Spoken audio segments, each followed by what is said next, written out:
Kaibigan, makaputol na po tayo ng galva steel. So, ang susunod na step po niyan, bubutasan po natin yan.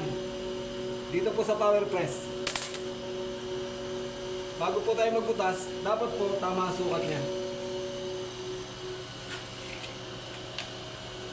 Dapat iskwalado para ho pag sinalang natin ang galva steel, bago ho mabutas, iskwalado siya.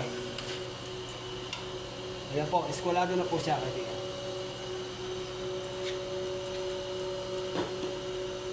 So, bubutasan na po natin ito. Safety lang po tayo, iwas lang po tayo dito.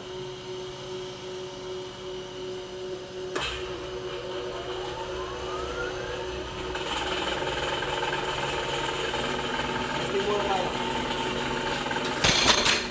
Dapat po malayo ang kamay natin. Tudurugin po tayo nito.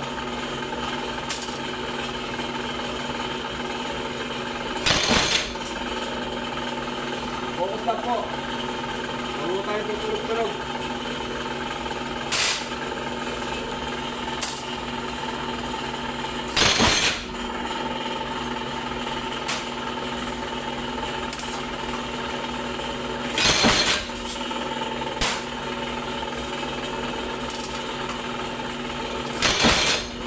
Isa po ito kaibigan sa ating mga daily activities sa trabaho. Sinishare ko po sa inyo.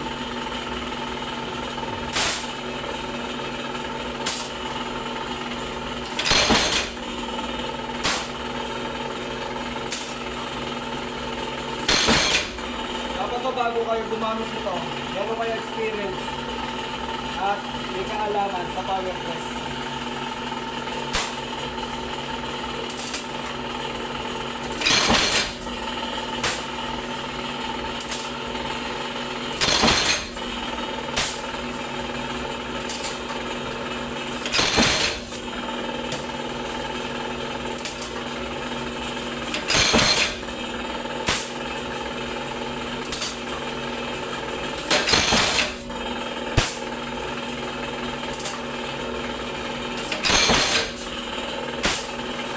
Mga kaibigan ha, after katrabaho, yung ingat po, huwag natin nalilimutan, focus para iwas po tayo sa disgrasya.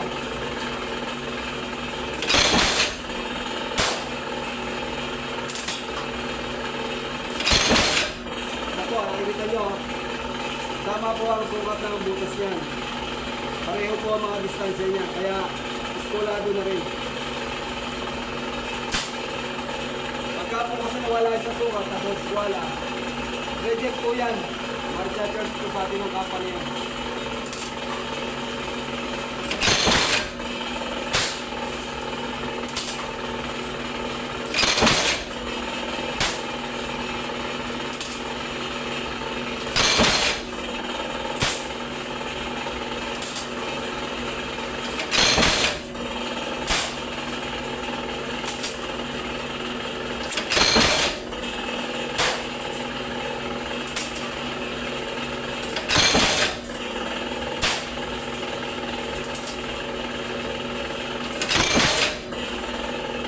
Mga kaibigan, nagpakita na namin sa inyo, isa na naman video natin sa ating daily activities.